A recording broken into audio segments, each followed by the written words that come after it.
Evolution in Divine Love is an invitation to reimagine everything from the place where it all begins and where it all returns. Love. Welcome to another episode of Evolution in Divine Love podcast. Today we're wrapping up the third chapter, which is mapping the soul's unbroken potential. And today we first welcome Swami Padmanabha, the author of Evolution in Divine Love, and we'll be discussing the decentralizing our perspective. Then later in the conversation, we'll be joined by Patrak as we churn the reality of spiritual imperfectionism. So stay tuned for a wonderful conversation. Thank you all for being here. So we'll begin, Maharaj, with just a question delving into decentralization. So in your explanation of decentralization, you explain how that's where we understand that we are not entirely separated from the life of the sweet absolute. And you say that that God wants to live his life through us. So that to me is a incredibly fascinating prospect. And I'm wondering if you could unpack that a little bit more, what you mean by this, and in what way does God want to live through us, and how would that manifest? And also, how do we practically prepare ourselves for that level of participation with the divine? First, I'm curious to know what it is the topic, the prospect is fascinating for you. Well, because I mean, I do love the prospect, the immediacy of the relationship and the exchange with the Supreme, that I feel that it really offers such a deep connection. And we know that, theoretically, that we're not separate from God. Everything comes from him. Everything is connected. We exist in relationality. But to think that he lives through us, to me, is incredibly beautiful. So I'm wondering in what ways can we allow ourselves to be lived through and serve in that way? Mm. Thank you for the reflections. Yeah, for me, the idea is, as you properly said, it's all about relationality and participation, since everything is connected and all of us are interconnected and everything is intertwined with the sweet absolute. The divine can't have a life of its own, isolated from each one of us. So God want to live his life through ours doesn't mean, of course, that his life is not exciting enough and he's codependent on someone else or something like that, but just that who God is not separate from each one of us. So somehow living his life entails living it through the interconnectedness, the relationality with each one of us.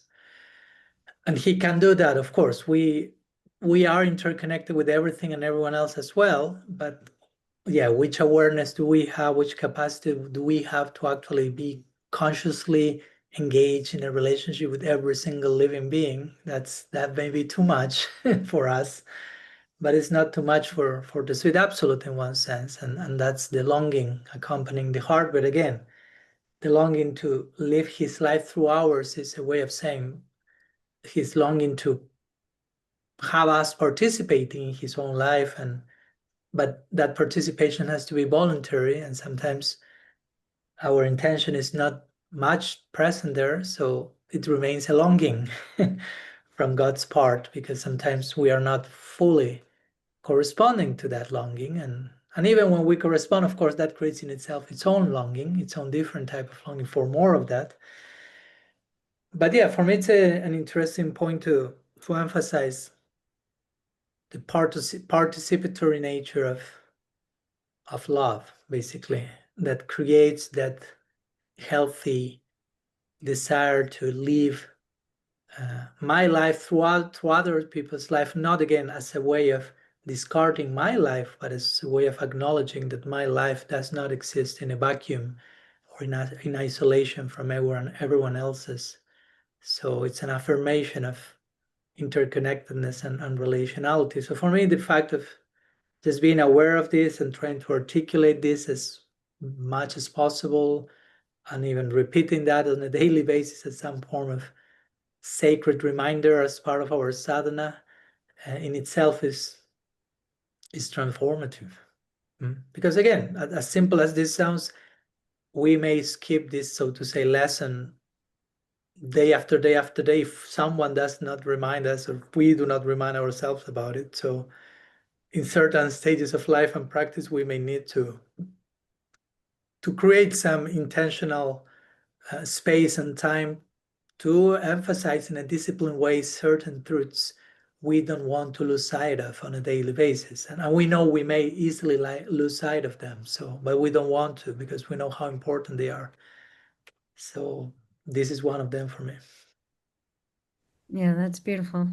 And you said we don't want to lose sight of it. And that also ties in with a lot of what you speak about in this section is about changing our angle of vision and, metanoia, and to be willing to see things in different ways that will allow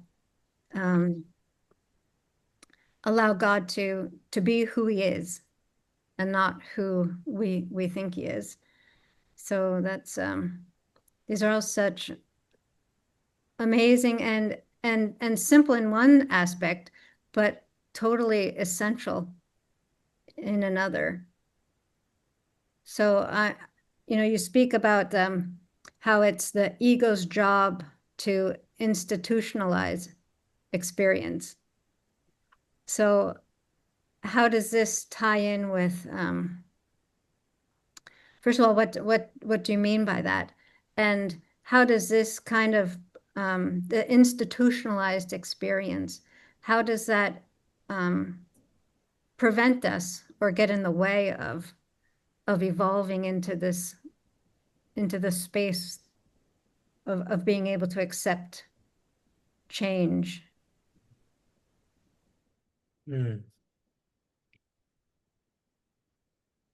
Well, the context, of course, of that line of the ego's role is to institutionalize its experiences. It comes after a quote that I share. I think it's from Radical Personalism. Yeah. So, yeah, in terms of preserving the mystery that God is, not being overconfident in the sense of I already know it, I already have it, I already understood it, but keeping the openness for further disclosure. And many times, what I mean by institutionalizing experience is putting basically experience in a box. This is what it means to have an experience of God.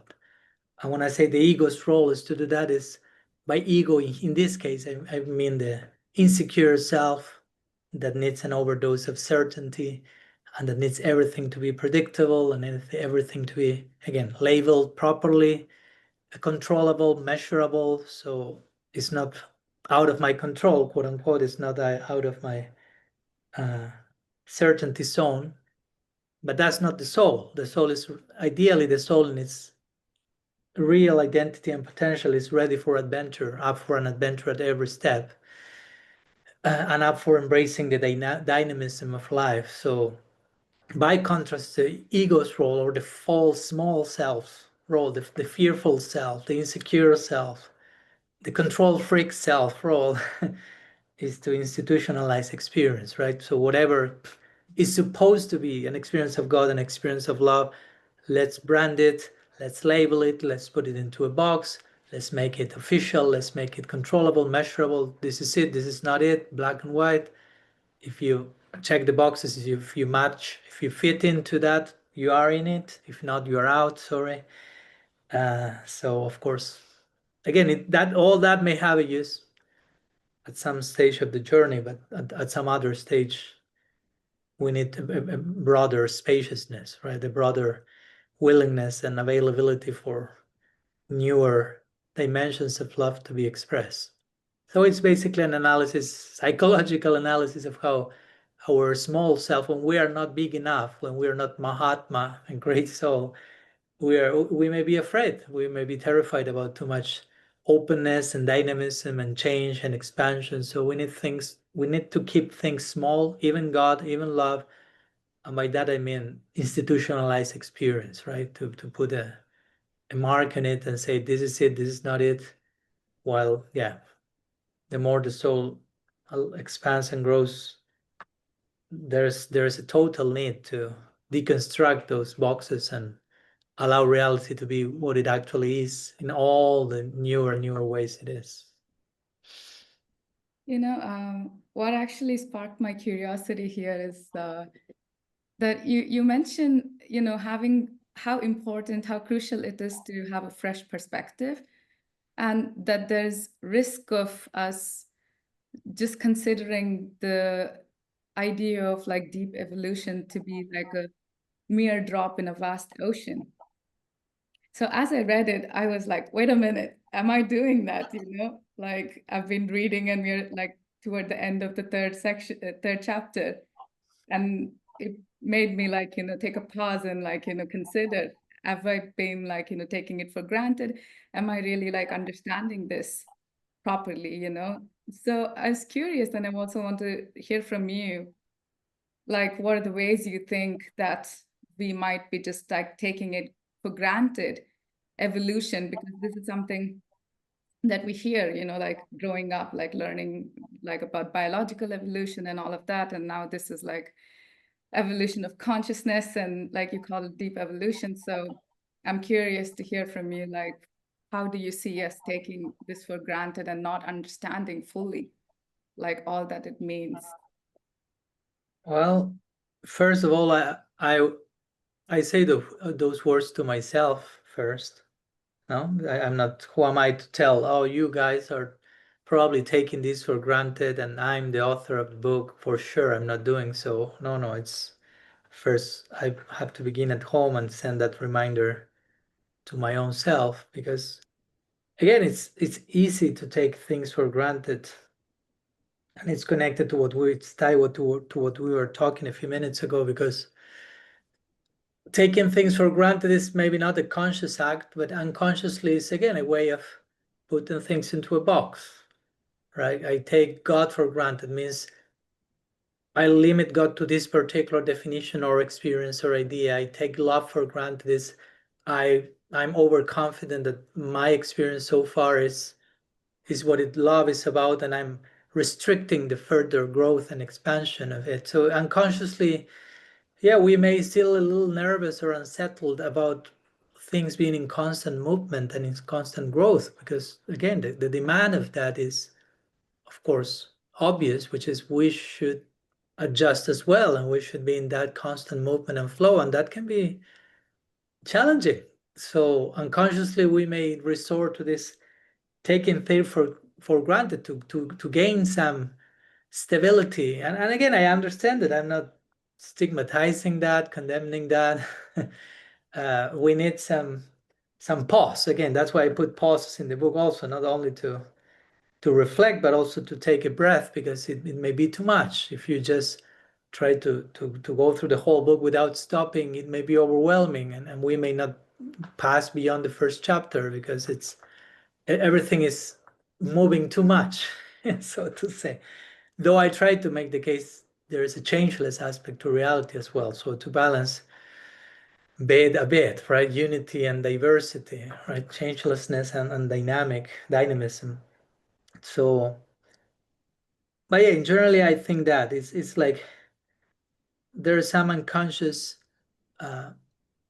unwillingness to remain on the moving road on an ongoing basis. So taking things for granted is a way of again, institutionalizing experience, right? Like putting things into a box. Okay, this is what God is. This is what love is. This is what this aspect of the practice is. I'm taking that for granted. I already assume I know what this is. I assume I know what it's talking about. While not going there requires genuine humility, because ultimately we speak about humility a lot, and humility, I will say in this case, is the ongoing willingness to remain open, to not take things for granted. A genuinely humble person doesn't take anything for granted, which means that person remains in a constant state of openness, not asserting himself, herself too excessively, always learning, and of course always ready for surprise, for wonder, for the unpredictable, very present in the present moment, so to say. Taking things for granted kind of traps us in the past, so to say, because I take something for granted based on something that already happened, some experience I had in the past. But as we know, in the present moment, those things are something else already. So the taking for granted is not actually applicable if we want to live in the here and now. So yeah, it's a gradual process. Again, we are not condemning those who do that, because probably we are the first ones who are doing that.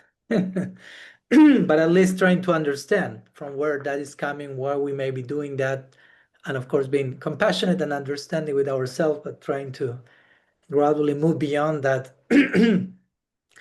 that comfort zone of certainty, and being willing gradually to embrace more and more of things, and not taking things for granted, right? And not in a bad way, again, because that may sound negatively also. I don't take things for granted, but just like giving the chance to everything to be a little bit more of what it already is, something like that.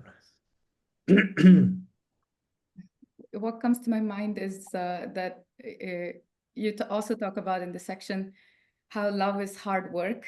As you were saying it, I was thinking, wow, this is hard work. So you know, you say love is hard work because it takes us to be open, not be like restricting. Yeah, so I was thinking that it's challenging in a way, like you were saying. It's easy, it naturally comes to us somehow to take it for granted. So it is challenging to like remind ourselves like to remain open and not be like so fixed on our ideas and so be so certain about things. And also, like you talk about joy in this section, so I'm wondering, like, how, in one sense, there is the challenge of like, okay, we need to be open and all that. And then there is like the idea of joy, like we want to be joyful, so I think the balance there, like not. So joy is hard work as well. Somehow sounds contradictory. Joy is hard work. Yeah, I will say, we say love is hard work, and I'll at the same time say, and we want joy. And I will say, but we want the joy of love. We don't want like a loveless joy, right? A joy devoid of love. Because sometimes we look for joy without trying to love, without making going through the necessary things that make us to love. So of course the joy, quote unquote, joy that comes by evading love is not joyful at all at the end of the day. That's what the Gita said. No, it seems like nectar in the beginning, and at the end it ends up being poison. So yeah, love is hard work, and we want joy, but the joy we want, actually the genuine joy, enduring joy, ever-evolving joy, is the joy that comes from love. And because love is hard work, joy is hard work as well.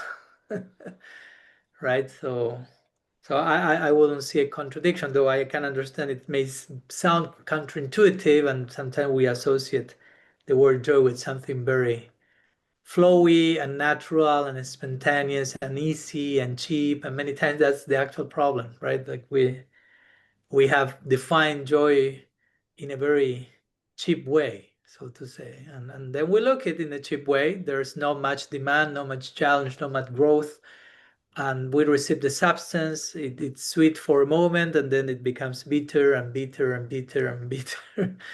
So yeah, and that's the perennial teaching of every wisdom tradition, right? The actual thing you are looking for, Jayatma Suprashidati, like the Srimad Bhagavatam will say, that which gives full satisfaction to the self comes by learning to love, basically.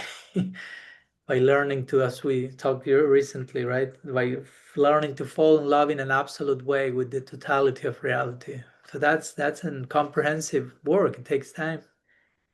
But yeah, even when we may fall short of that work at times, the fact that we are having the ideal of that, the prospect of that, the notion of that, and the chance of engaging in that pursuit, that in itself is glorious, and we should be able to derive joy even from that, even when in practical terms we may sometimes miss the mark, so to say. As we were talking, we are missing the mark, but we are shooting at the right mark. For many times we have been shooting at the wrong aim altogether. So now at least I got the aim right.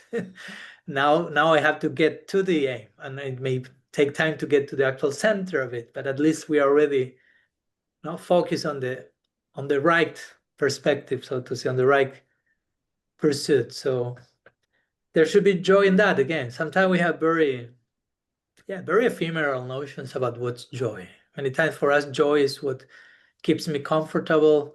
Many times what gives me joy is just very ephemeral relief of suffering. Joy is something that it's very self-centered. The things happen as I want, in the way I want, and it doesn't, how to say, invite me to care for anyone else apart from me.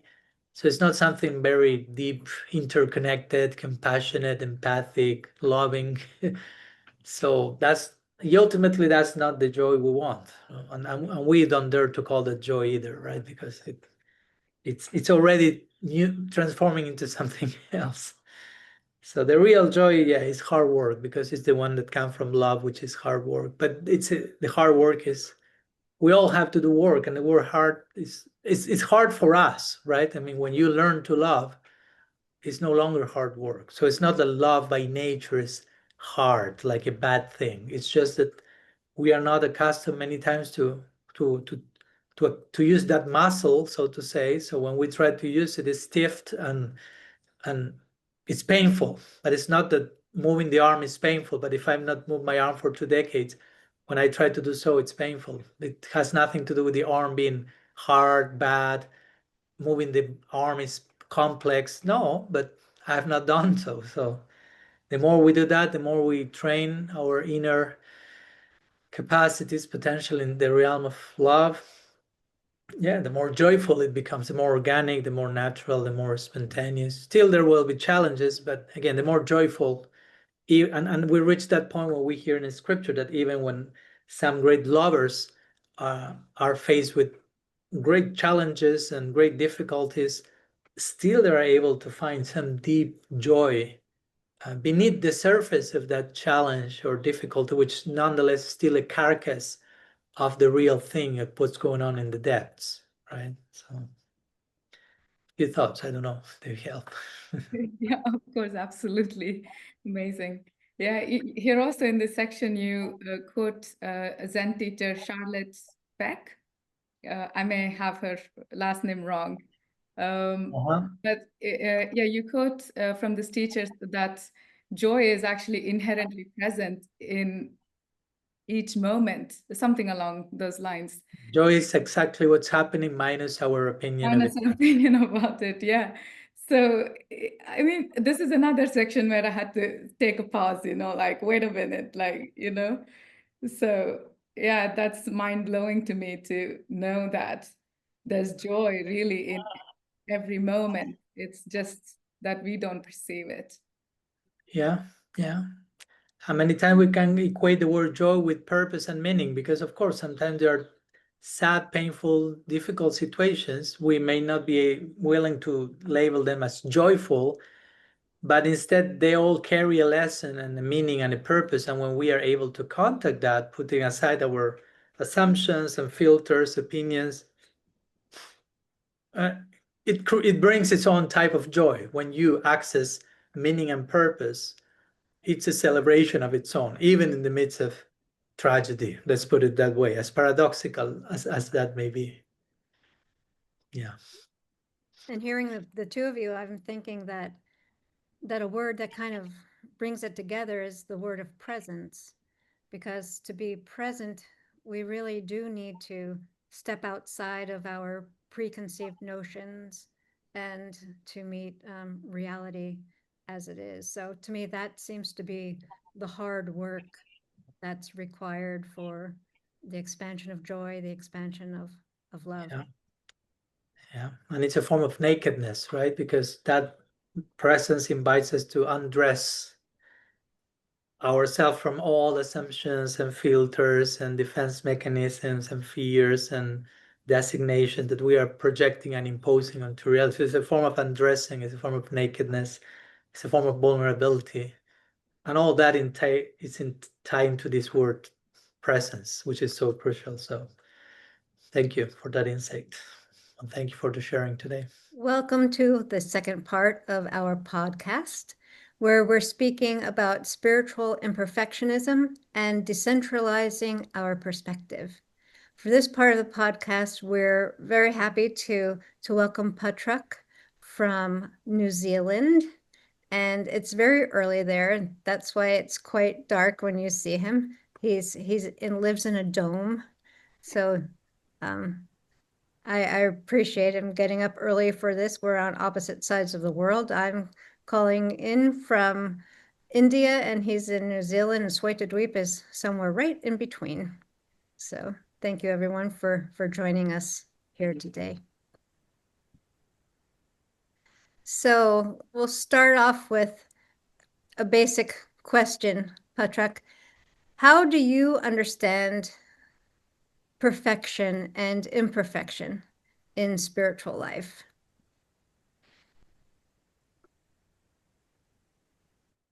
Perfection to me in spiritual life is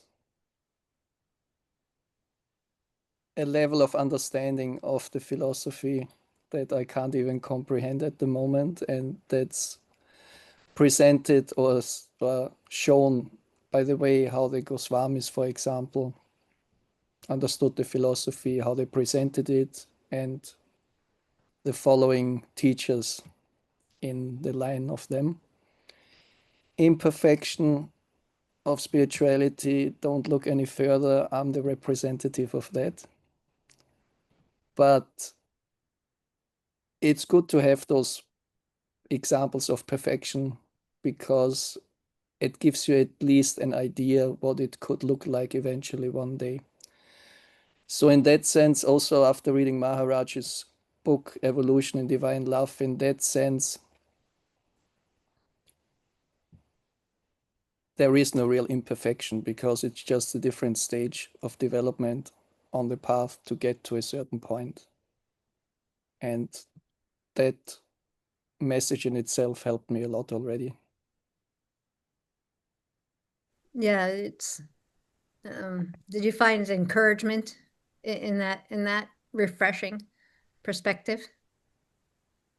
Yeah, absolutely. It took a lot of pressure away from me, basically, because I had this idea I have to reach a certain point within a certain time frame.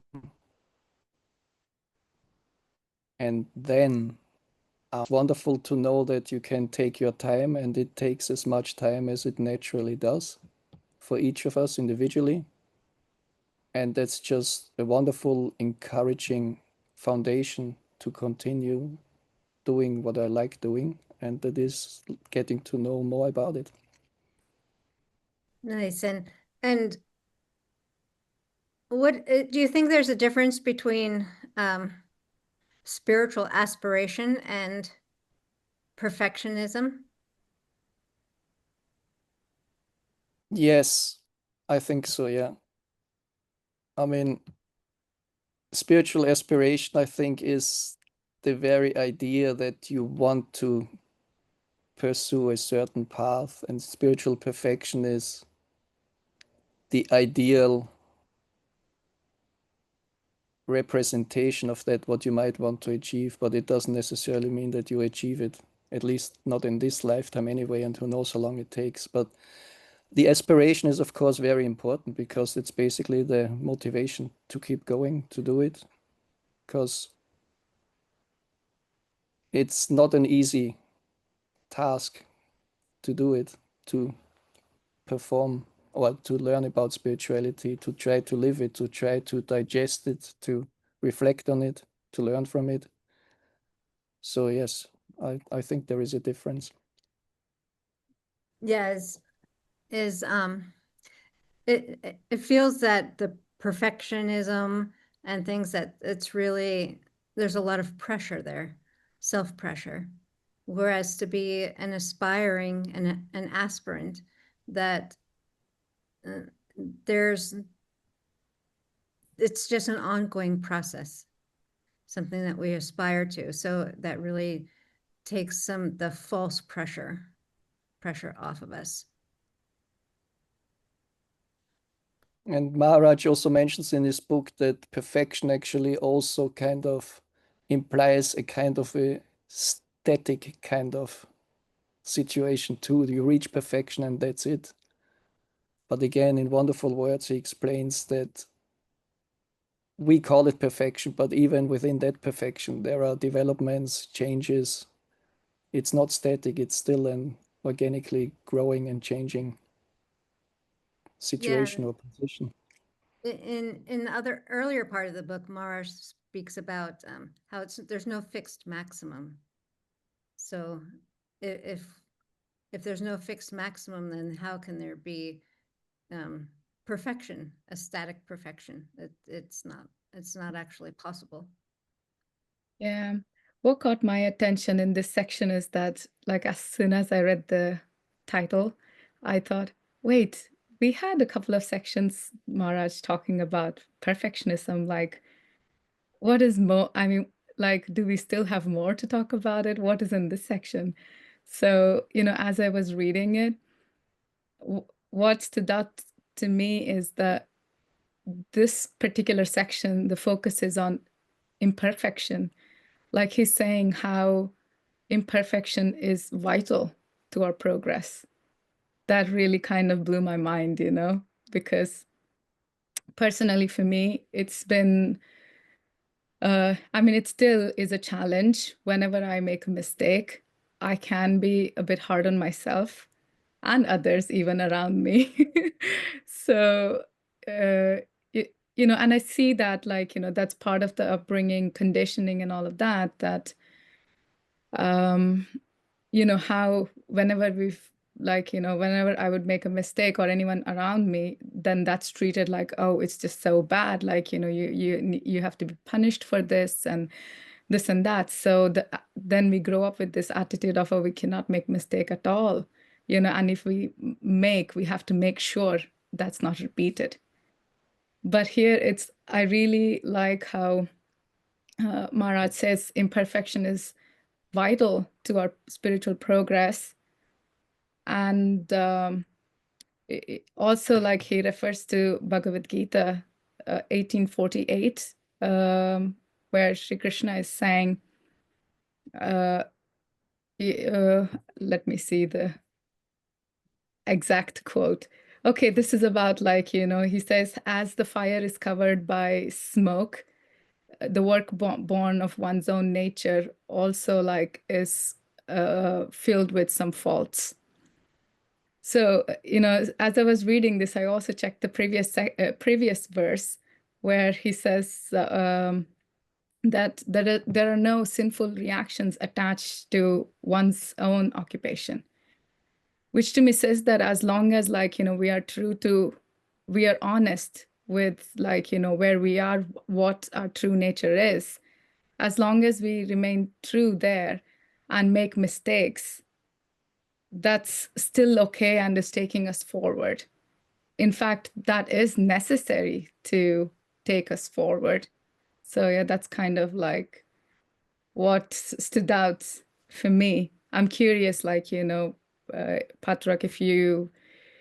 if that, like, spoke to you, like, about imperfection itself being emphasized in this section.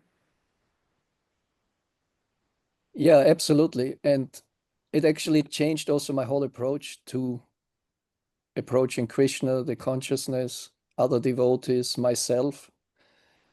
It was a dramatic change. Maharaj calls it paradigm shifts in his books. So I had a few just reading the book, because it really starts with you. And also in terms of accepting your own imperfections and being aware of them, accepting them, and even embracing them and working with them and learning from them. And if you can't do that, then what chance do I have to understand anything the right way, what's coming from the outside to me? Through people, through reading, whatever it might be. So it always starts with yourself. If you can't be more forgiving to yourself and accepting your own shortcomings and mistakes, we all have them, then yeah, I guess I wouldn't be here then sitting and talking about this book, because I know it already all. So yeah, it is absolutely crucial for me. And again, it took so much pressure from me, because when I started becoming interested in the philosophy and I saw other devotees, I felt quite overwhelmed by it, because I thought I have to fit into a certain kind of mindset or even a profile, starting from how to dress, how to act amongst each others, and it was just too much, basically. And it was just so comforting and also liberating at the same time, reading Maharaj's book and just getting reminded how important it is that it is a very individual, to your personality tailored path and way that you're going there. So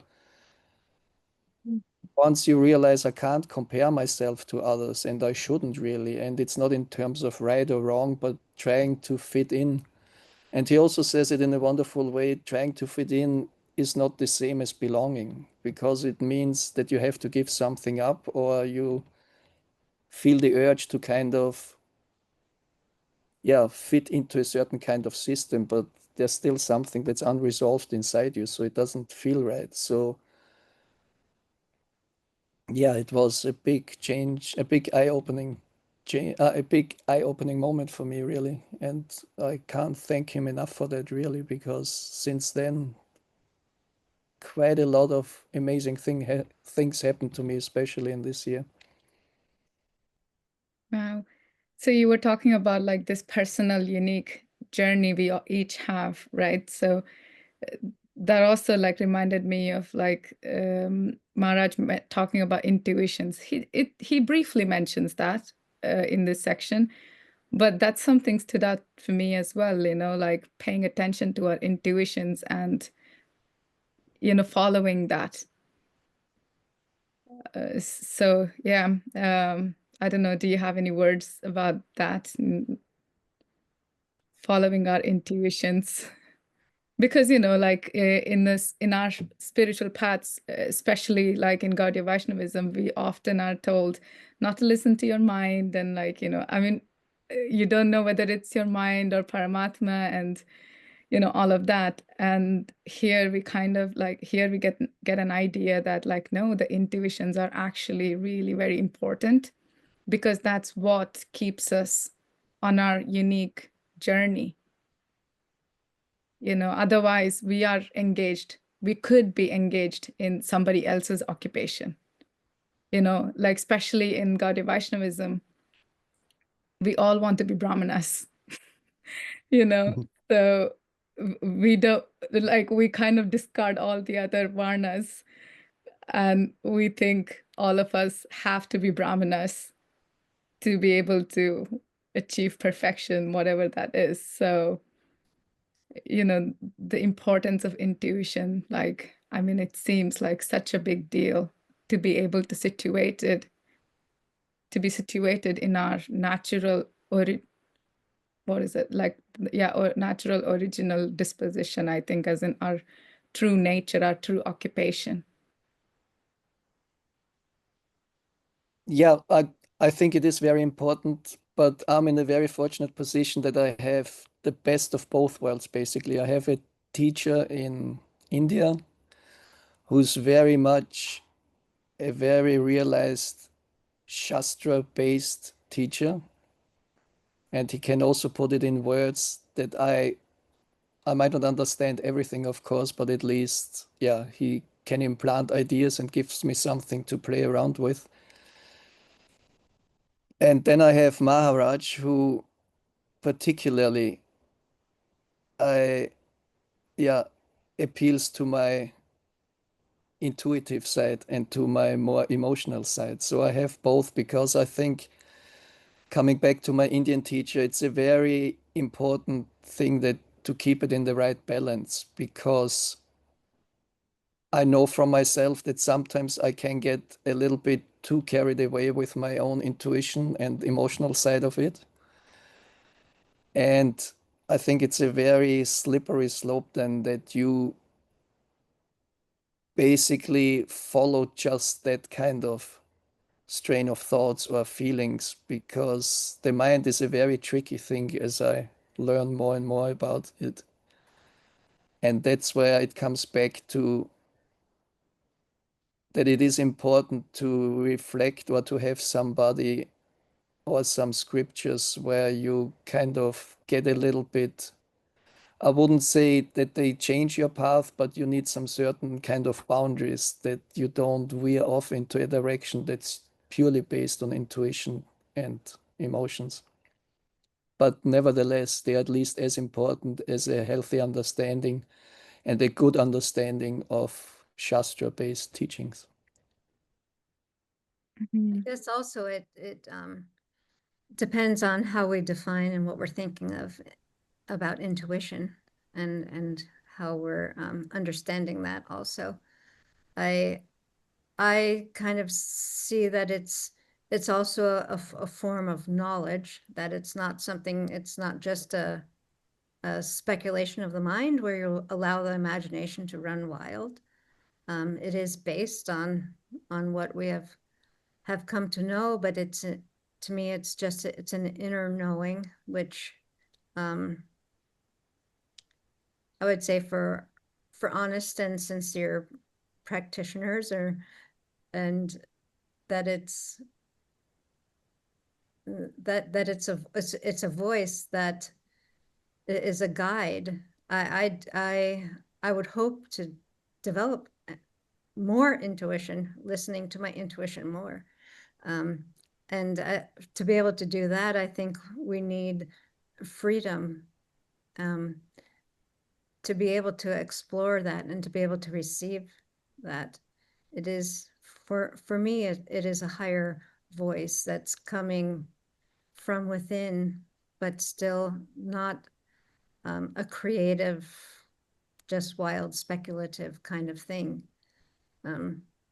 It's just another avenue, another way of knowing. And I also,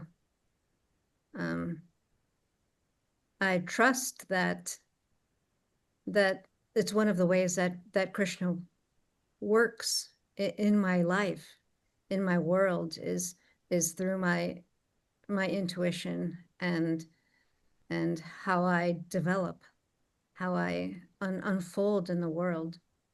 And intuition plays a big part of that, and also, kind of ties in with desires. And I trust that. I trust my desires to lead me on the path, not separate from scripture, but partnering with it. Because even when scripture comes, we're still using our experience, our mind, our intelligence, our own self to understand what it is that's being said. Even if it's the words of our guru who's explaining very nicely the Shastra, we still are interpreting it through so many of our own filters and biases. We can't get away from them, really. So to be able to be aware of them and to have them clean and to value them and to offer them also as in service, I think is also a valid thing to do. That I believe that intuition is valid. So feel free to. Yes, you're absolutely right. And maybe I didn't explain it well enough. What I really thought because I didn't necessarily separate Shastra from intuition. What I was trying to get at was, because of our intuition, Shastra speaks to us in a specific way too. And so does our teacher who interprets Shastra. So that's why it is absolutely crucial, the intuition.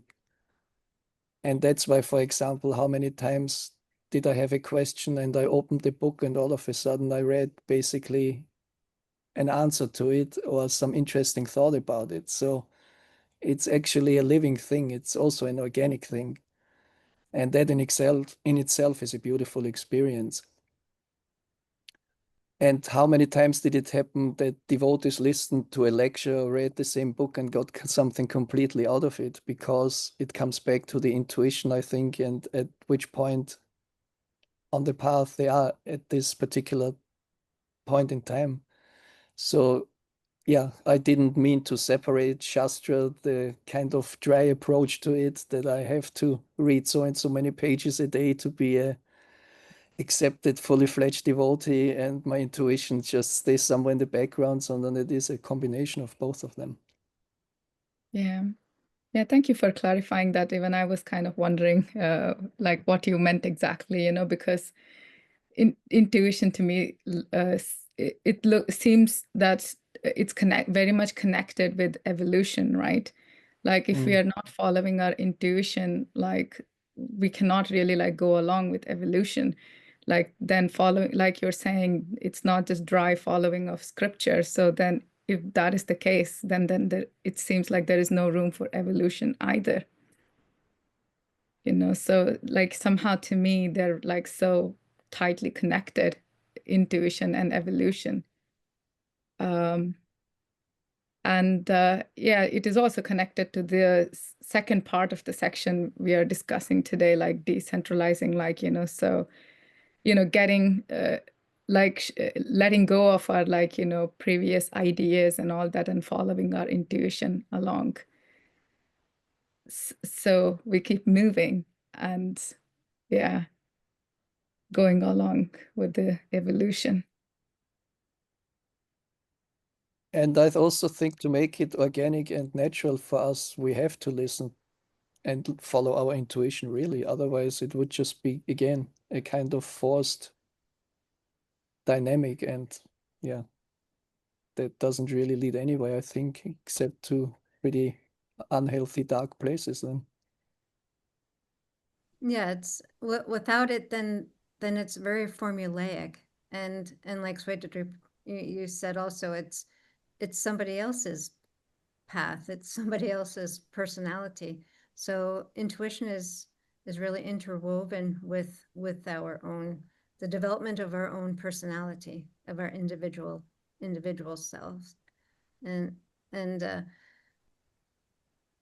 yeah, also, yeah, so it really takes a lot of freedom to be able to do that, to be able to allow ourselves the space and to honor our intuition, and not just to be regulated and held in place or told what to do, or just that, put in a box, keep it in a box, bonsai everything.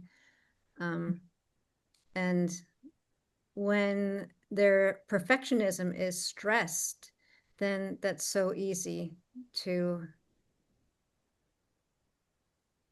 to create an atmosphere of fear, to allow ourselves to actually be persons, to allow ourselves to have an individual sense of things, because there's so much fear because where does the definition of perfection come from?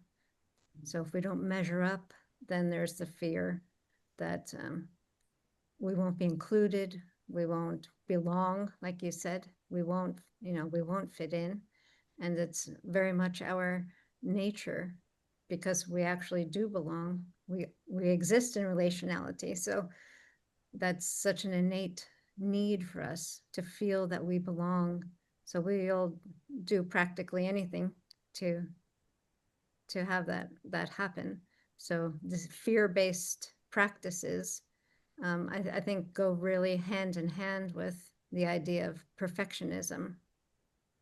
And it's so when it's no longer fear-based, when it's love-based, then we can break out of that pattern and not see that perfectionism is fixed, and not see that it's a comparative type of thing, like you mentioned earlier, Patrak, that it's, yeah, that the perfection is imperfection, because that's where reality is, that's where growth is, that's where learning is, and real life is there. Yeah, I mean, when you were saying how perfectionism is stressed so much, like I had this thought, like maybe now we should start stressing on imperfectionism, because I remembered, I mean, I can't remember what this workshop was, but this was many years ago. I was somewhere, and in this particular exercise, anytime somebody made a mistake, it would be applauded. Like, yay, like, you made a mistake. And like, and the person who made a mistake would be like, all cheerful and say, yes, I made a mistake, like that. So kind of like attaching a positive notion to that. I somehow feel like that's so needed for us, So yeah, interesting, isn't it? Yeah, that's really cool. I would be getting so much applause though, but yeah, it does shift the thing, because it is something that's valuable. We really, that is the point of learning. That is the place where learning happens, was when we make the mistake. If we don't make mistakes, if we don't accept imperfection, there is absolutely no way of going forward. There's no way of progressing. That is the point of progression. So yeah. And I'm also thinking that it's again important to know where we are making the mistake. Are we making mistake following our own natural path, or are we making mistake trying to imitate somebody else's path? So like we cannot, I think it's not a good thing if we are actually making mistake trying to imitate someone and considering that mistake to be okay and good, Like, for example, say somebody who is not a Brahmana in nature, who is not in the mode of goodness or whatever that is required to be a Brahmana, like, to do pujari service, deity worship and all of that. But then things like, that's what they need to do to progress. But in reality, they might be like more warrior-like, or like, whatever else, like, their own nature is. But like, being a pujari, they're making the mistake, but they're thinking like, oh, it's just, progress. But that could actually be harmful in a sense that it could, it's not taking in the right direction or something like that. I'm just thinking about it now. I don't know exactly, does it matter so much, or like, would that also like, put us on the right path forward? Do you all have any thoughts?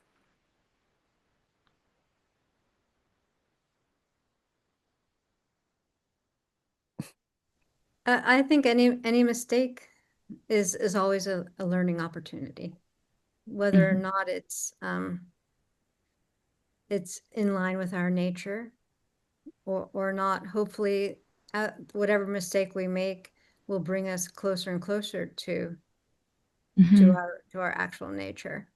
That that will be revealed through the mistake and through the correction of the mistake, because it's not just about making mistakes. And a lot of times we don't know that we've made a mistake until we've found a correction for it, and then it's been like, oh yeah, right, right? Like when we hear these new perspectives that we're learning from evolution and divine love, I didn't know I was making a mistake in the past, misconceiving them, until I found something that was ahead. And then it's like, oh, right, yeah. So all that time it was like a mistake. So it's sometimes we don't know that until afterwards, but to not be afraid to make the mistake, to not be afraid to go out on the limb and to explore and to excavate, and to not allow, yeah, to not be afraid of failing. Oh my gosh, we don't want to fail, so we don't actually try. But no, go out, try it out, and explore.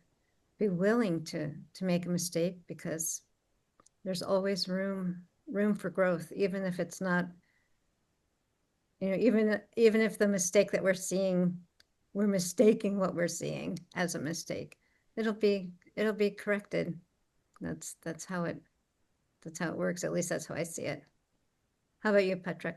Do you think that that all mistakes are valuable? Oh, I would say for my path, the only thing I can be certain of is that I do make mistakes, and not to see them as a bad thing. And that's a process I'm working or going through at the moment, but that's actually the willingness to look at the mistakes, why I made them, try to find out, yeah, what triggered my reaction to certain things.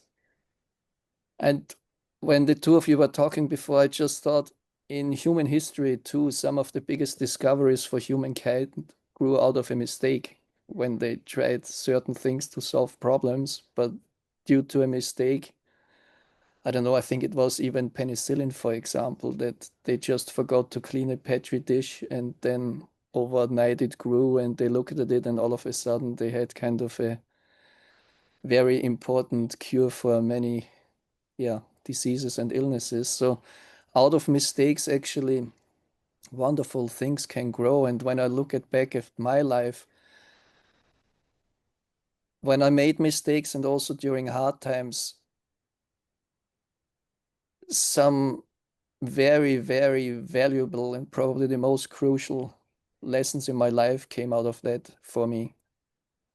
And sure, when I fall into one of those moments again, then it's never fun and joy, but I slowly understand how to trust that process, to sit with it, to give it time, until there's a wonderful saying that I also kind of come back to when it's getting pretty rough at times, and that is that pain leaves you when it taught you enough. And that's one of my cornerstones at the moment, really, because if you try to push it out of the way or ignore it or sweep it under the carpet, it comes out in another way, and probably in an even unhealthier way then. So as unpleasant as it is, but to finally develop more trust and the ability to just basically to sit with your pain, with the tough times. And if you're also surrounded by people who give you the space that you feel it's okay to do that, and if you have people in your life like a Maharaj who actually reminds you when you hit rock bottom that it's absolutely important and crucial that you let this process happen, and thinking back the times he had, I'm not comparing myself with him, of course, but remembering the tough times he had to go through and how he came out of those absolutely, yeah, horrible times. I can't even really comprehend them. Then it's so wonderful to have examples in my life like him and other devotees too, that just give me that feeling it's okay. You made a mistake. or you feel like this, it's okay. Just let it happen, learn from it, try to grow, become a better person, a better devotee, hopefully. So yeah, it's absolutely important. It takes a lot of guts and a lot of energy because it can be exhausting at times.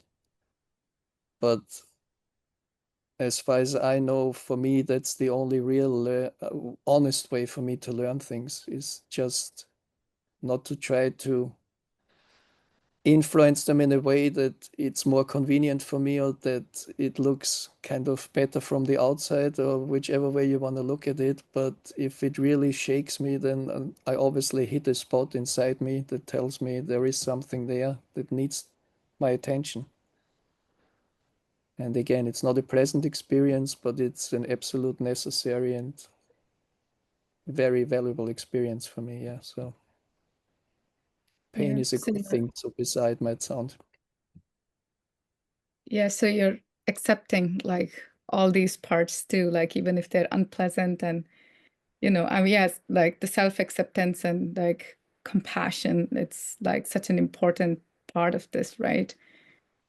Which like, yeah, I think it begins with like being directed toward ourselves in these moments when we make mistakes or go through these dark times. And when we practice that, and like when we are accepting and compassionate toward ourselves, we can extend that to others as well around us. And it's also a wonderful thing for me in my experience that when you even start to open up about it and talk with other people about it, that you often find out it's not just you, there's other people too who struggle with that. And specifically the devotees I got to know through Maharaj, because he seems to attract a certain kind of devotee that, yeah, I really love. And it's just, he always creates such a wonderful environment. I had a wonderful time with him in Austria and Switzerland, and it's just, things happened there because he can create a space. I got to know people in such a short period of time on such a deep level that I thought would be impossible before it happened, really. So, and when you have this companionship in the best sense, it's just, again, very reassuring and very comforting, and you just feel okay being not okay. And it's just all around a wonderful experience for me. So yeah, I can't believe that I, for so many years, kind of had the kind of, I don't know, Lone Ranger approach that I can do it all by myself and it's all good and just keep on marching. And what a wonderful, natural, healthy approach that is since I got to know and hear about Maharaj. So I will never be able to thank him enough for that change in me. That's an ongoing one. That's beautiful. And it yeah, this, the holy shifts that happen, that occur in our lives. And I think a lot of what we're experiencing is coming back to humanity, just accepting our position as humans, and not just like devotees or spirit souls in pursuit of some perfect ideal. We're actually we have a human body, and there's divine humanity in the spiritual realm. So these normalizing the humanness of life, which is often messy, where there's like on every level, emotionally, physically, psychologically, we can be quite dysfunctional. But to normalize that, not to glorify it necessarily, but to normalize it, that this is real life. This is normal. This is why we're here. And this is how we get to, this is what we get to work on and move closer and closer into the realm of love to heal our brokenness. And the brokenness it is part of the healing, and it's part of our progress, and it is beautiful, and it takes others. I agree with you, Patrak, where it's not something that we can just do on our own. I don't think we can do that. It really takes being seen by others and having others embrace us in spite of our brokenness, in spite of our mistakes, in spite of everything, and including our beauty as well. So I do think it takes a community, of a vessel of like-minded and compassionate persons who can see us in healthy ways, to see us in healed ways, and not to take advantage of our brokenness and exploit our weaknesses, but to actually lend reinforcement, enthusiasm, and their own example of their own healed selves.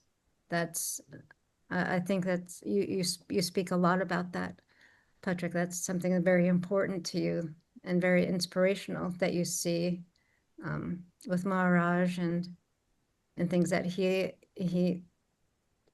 because he has the example, he gives the example of the wounded healer. So it's very powerful, and we all have that opportunity to embody that.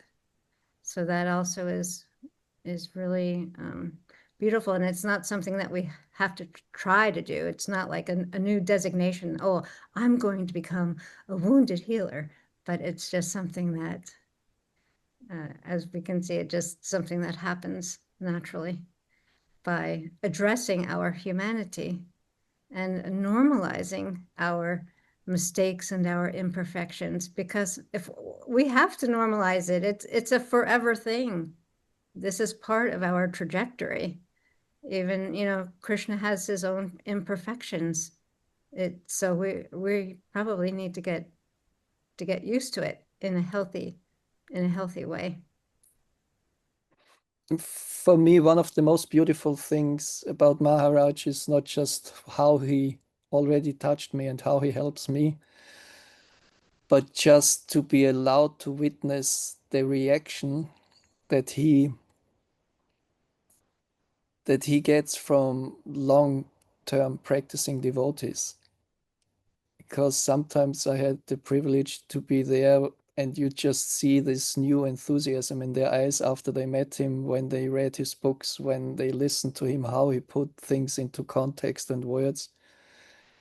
And for me, this was so touching that sometimes devotees who almost lost all hope, definitely they lost all the fun and joy practicing and desperately hanging on, basically, to continue, to not completely drop out of it, and then how the effect he has on them. And this is such a beautiful thing for me to see. And regardless what you might think of Maharaj, you might not like him as much as I do, and other people might even dislike him, but when you witness a reaction like this, then even they would have to admit that can only be a good thing. And it's just beautiful, really, to see. What do you think it is? What do you think it is that is a turning point for them? What do you think that is, that effect that they're seeing that they hadn't seen before, or that is enthusing them? You said that they were, you've witnessed people really at the end, a dry end of their rope, so to speak. What do you think it is that they get from? But for the most cases, as far as I could see or witness them, it was because those devotees made along the way had some pretty bad experiences. I have to also say I'm so lucky in that sense too, because I came late to Krishna consciousness, and do I dare say it? I never had any bad experiences really. If I had tough times, it was because of myself, but not because of other people. But coming back to the devotees, often they just made bad experiences, or they just couldn't find a space or an environment where they could voice their doubts, their fears. And Maharaj just creates that space and does it. And the other thing what he also does is, I think he can put it in words that makes it so much more relatable to us in our daily lives, what we go through, what we feel, how we react to certain things. And I think it's utterly refreshing for those devotees that might be in Krishna consciousness for 20, 30 years, that somebody comes along and they can also feel he's not really presenting the philosophy in a way to kind of prove a point or anything. He just puts it in just wonderful, warm language that makes it so relatable, I think. And you, yeah, it's just so refreshing. It's just so wonderful, applicable to our daily lives in the here and now. It's not something that you think, again, coming back to perfection, that you have to put on a robe and sleep under trees somewhere in Vrindavan to reach perfection. It's not at all. It's just whatever you do, no matter how small it might be in your daily life, that can give you a glimpse of perfection, for a lack of better words now. But it's really this kind of ability to absorb yourself in the miracles that surround us basically on a daily basis. And Maharaj has, for me, this effect. And again, but judging by the reaction of other people, he has this effect that you actually realize what a privilege it is to be here, to experience it. And of course, he completely turned my view upside down to about Maya and Maya Devi. I got that so wrong, and that this is basically the doorway to directly communicate with Krishna, and it's not the horrible, bad,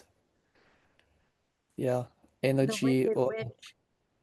exactly, yeah. So I actually committed lots of offenses because, again, she's a servant of Krishna and she does what she's supposed to do. So it's up to me to deal with her in a healthy way. And the only way really to get in touch with Krishna in that sense, personally.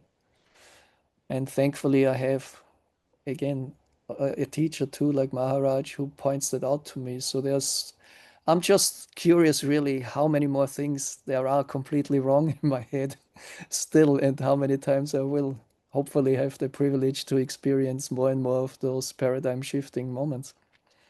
Looking forward to it, to be honest. Well, here he says that progress is making mistakes, more refined mistakes.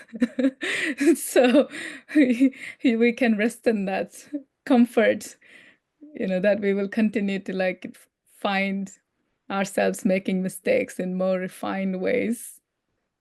Yeah, one of the things that came to my mind hearing you both speak is this idea or the notion of being seen. And I was reading somewhere recently, what does it really mean to be seen, And until I read it, I actually didn't think about it deeply. And what they were saying is that, oftentimes when we hear that, oh, be seen or something like that, we think, we exist, somebody sees us, so we exist and we feel good about it. But to be seen really is deeper than that somebody sees for all that we are, including our imperfections and mistakes and all of that. And that is actually a scary thing. We don't want to be seen by everyone. We only want to be seen by those who will still accept us and continue to love us. So like Patrak, what you were saying about all these devotees coming, like, coming in touch with Maharaj, meeting him, having their lives completely change, going through the paradigm shift and all of that.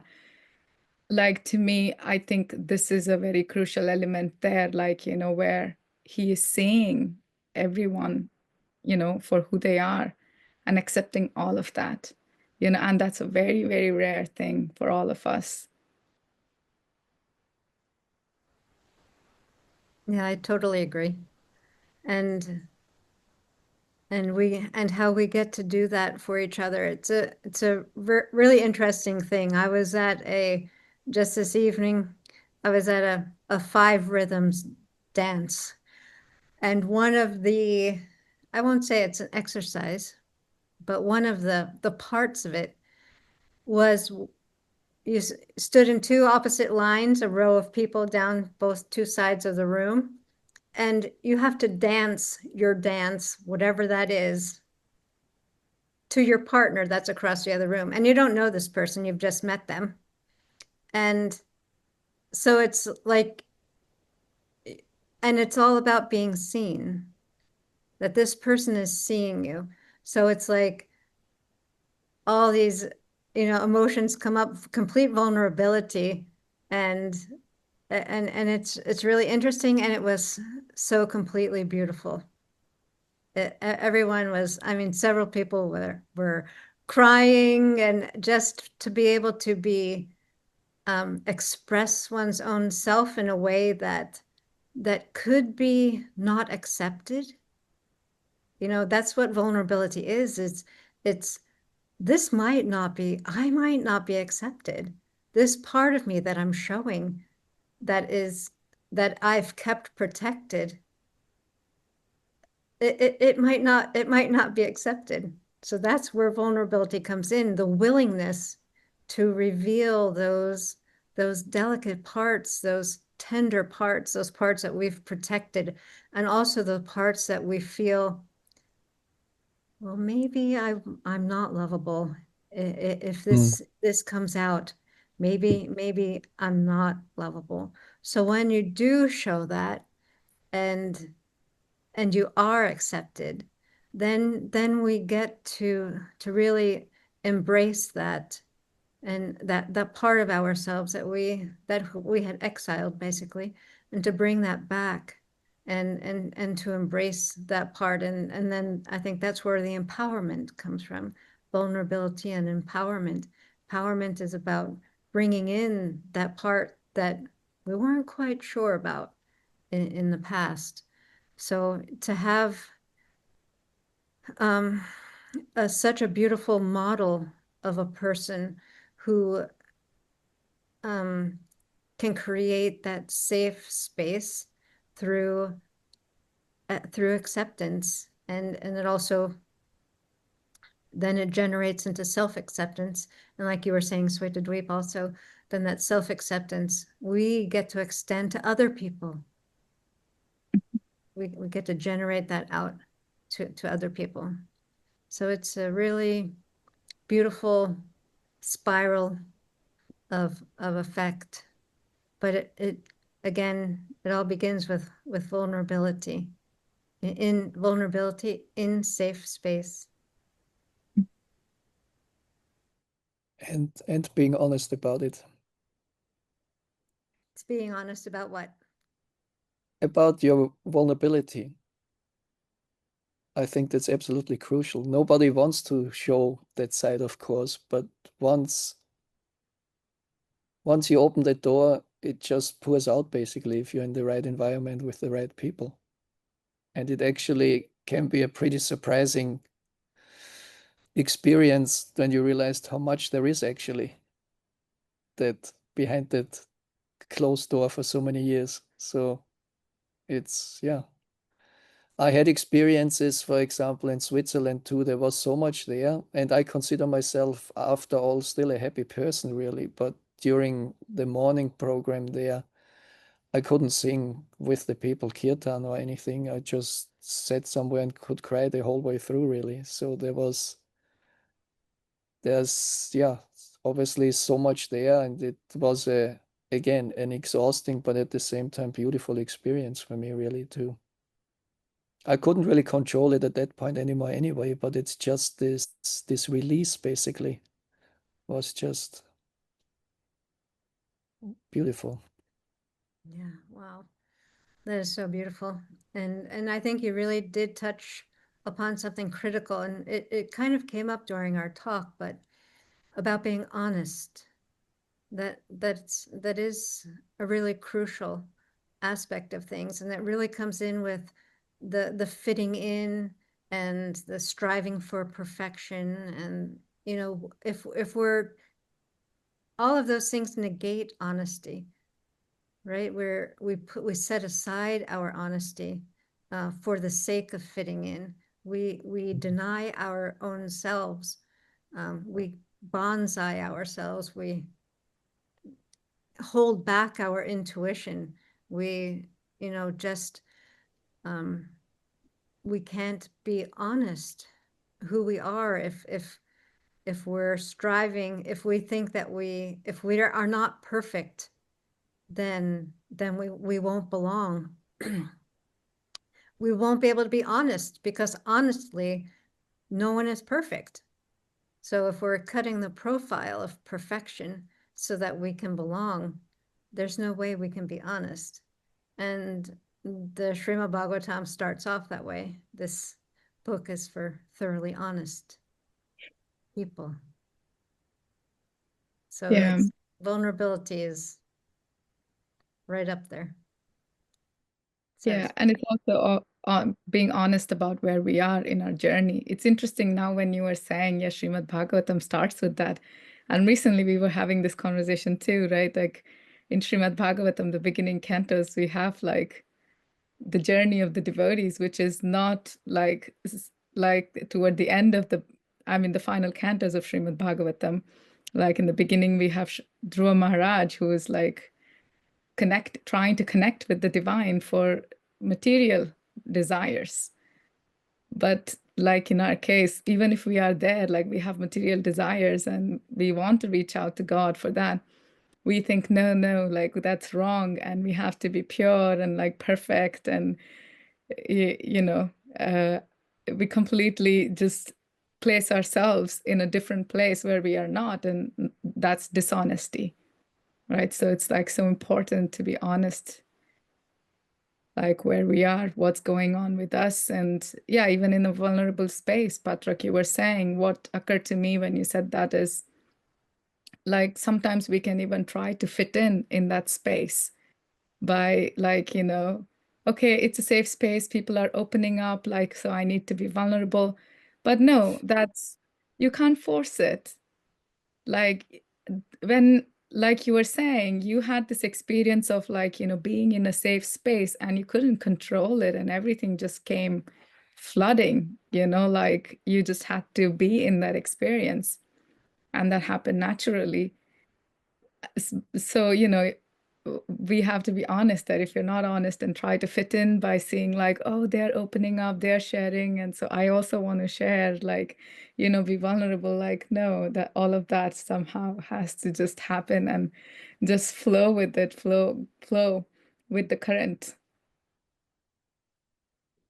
Yeah, for me, I think honesty is probably one of the most important things in life, because I might not agree with other people, for example, what they stand for, what their points or what they're telling me, but I can still completely respect them for it, because I know there's no pretense. That's what they think. That's okay. I might not agree, but I'm really struggling with if I encounter kind of manipulative behavior and all those kind of things when people try to influence you in unhealthy ways and unfair ways.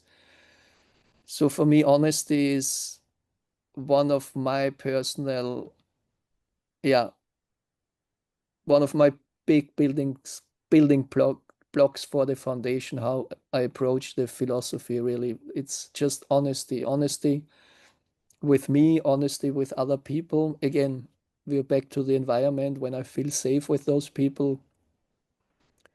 Because of course it can be, like Bhaktirasa said, it can be abuse too. If you open up to the wrong people, it can backfire in a very painful, bad way, of course. So there has to be awareness too when. But also what you said, Svetadvīpā, once you're in the right environment, then you can't help it anyway. Then you are honest and it just comes out. And it was and is such a wonderful, just, yeah, really healing experience and feeling. Then it's just, yeah, like I'm at the very beginning of making those experiences, but at the moment it feels like that's, and I know that's really the only way really to go forward and to, yeah, to experience it and to learn about the philosophy with the right people by my side. And yeah, it's something I definitely, yeah, I don't want to go back, basically, really. When I look around me where I came from or what I thought about certain things and how I reacted and acted, it might be a rocky way, but yeah, as far as I'm concerned at this point, it's the only way really for me forward. Yeah, it's like a new life, right? Yeah. It is a mini death, really, and we can have many of them on a daily basis. I remember when I was having, our sangha imploded, and I was really lost a lot of my bearings of who I was, my own sense of self, the things that I had hung my sense of self on no longer were there, and my world pretty much shattered. Then so much rebirth from that. I mean, so many lives have come and gone, I'd say, within the last 3 years, that it really is amazing how all of our structures have to crumble. And, like Richard Rohr describes the order, disorder, reorder, how because we reach out and we hang our sense of self on external things, and we see them as shelters. So when they fall away, then out of necessity and opportunity and grace, then we rebuild in new ways, and with where I am now. And that's, I think, evolution is like that. This is the whole process. Spirituality is the process of evolution. It's and for evolution means one thing builds upon the other, but that thing is the other thing is no longer there. It's a new being. It's a new being, all built upon the past, but nonetheless a new being with a new outlook and a new perspective and fresh, and it's exciting, and the world looks new again, and it's enlivening. And I think that's a very important point you made there too, is that it is built on the previous and the previous experiences. So not to completely dismiss it and not to completely, yeah, forget about it, but it is a step-by-step journey, and one step leads to the other. So thinking back at my mistakes before or my wrong understanding of certain philosophy points, sure, I got it wrong. Yes, I admit it freely. But out of that again came then the learning and hopefully deeper understanding of certain points. So it was a necessary step to get to where I am at the moment. So Exactly. yeah. Yeah, it's always about the going through. That's the evolution. It's the going through. It's, again, what we're talking about. It's not a series of perfections. It's a series of imperfections that adapt and grow. And yeah, and become, it's the becomingness. So I think we are at our time here. Do you have any last words that you'd like to share, Patrak or Svetadvīpā? I'm good to end here, if that's okay. Yes. All right, so we will take our pause and share some contemplations with all of you, so that you can consider these things in your own life, and take them into your life, and be able to get an experience of what we're talking about, and not just to keep it up here. So I wish you all well, and thank you for joining us today. Reflect on your current definitions of perfection and imperfection. Do they align with the perspectives shared in this section? If not, consider how you might reconcile your existing beliefs with these new insights. What shifts might this reconciliation inspire in your understanding and practice? Pause for a moment to consider your openness to re-examining your perspective and questioning the limiting beliefs you may hold about yourself, God, and the universe. What simple yet impactful step can you take today to foster growth in this direction? Look closely at your daily experiences and interactions. These often hold the seeds for beginning this profound journey of decentralization and transformation.